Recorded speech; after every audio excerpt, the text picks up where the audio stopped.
നമസ്കാരം. ലോക്സഭാ തെരഞ്ഞെടുപ്പിന് മുന്നോടിയായി തെലങ്കാനയിലെ നാഗർ കുർണൂലിൽ നടന്ന റാലിയിൽ പങ്കെടുത്ത പ്രവർത്തകരുടെ സാന്നിധ്യം കൊണ്ട് ആ റാലി വളരെയധികം മാധ്യമ ശ്രദ്ധ പിടിച്ചുപറ്റിയിരുന്നു.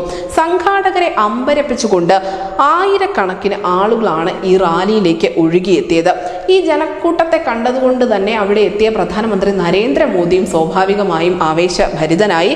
ആ ആവേശത്തോടു കൂടി തന്നെയാണ് അദ്ദേഹം അവിടെ പ്രസംഗിച്ചതും.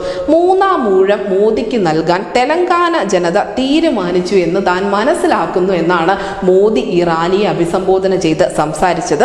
എന്തായാലും BRSന്റെ 10 വർഷത്തെ ഭരണം കൊണ്ട് തെലങ്കാന തകർന്നടിഞ്ഞുവെന്നും കോൺഗ്രസിന് ഇത്തരത്തിലുള്ള തകർച്ച ഉണ്ടാക്കാൻ 5 വർഷം തന്നെ ധാരാളമാണ് എന്നും മോദി പറയുകയുണ്ടായി. ഇതിനിടയിൽ KCRന്റെ മകൾ കവിതയെ അറസ്റ്റ് ചെയ്തതിൽ തെലങ്കാനയിൽ കാര്യമായ പ്രതിഷേധങ്ങളൊന്നും ഉയരുന്നില്ല എന്നതുകൂടി നമ്മൾ കാണേണ്ടതുണ്ട്.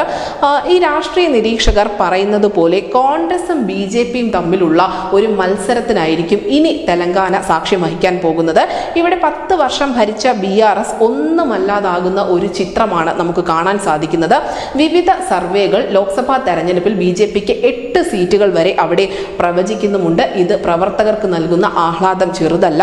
നമുക്കറിയാം, കഴിഞ്ഞ ലോക്സഭാ തെരഞ്ഞെടുപ്പിൽ 4 സീറ്റുകൾ മാത്രം നേടിയ BJPയെ സംബന്ധിച്ച് 8 സീറ്റുകൾ എന്ന് പറയുന്നത് വലിയ നേട്ടം തന്നെയാണ്. നിയമസഭാ തെരഞ്ഞെടുപ്പിൽ ആവട്ടെ 1 നിന്നും 8ലേക്ക് സീറ്റ് നില ഉയർത്താൻ BJPക്ക് സാധിക്കുകയും ചെയ്തിരുന്നു. അങ്ങനെ കർണാടകത്തിന് പുറമെ BJP പ്രതീക്ഷ അർപ്പിക്കുന്ന ഒരു സംസ്ഥാനമായി തെലങ്കാന മാറിയിരിക്കുന്നു. അതിന് വ്യക്തമായ ഒരു തെളിവ് നൽകിയതാവട്ടെ ഈ നാഗർ കുർണൂലിൽ നടന്ന റാലിയിലെ വലിയ ജനക്കൂട്ടവും. ന്യൂസ് ഡെസ്ക് ന്യൂസിന്റെ മലയാളം.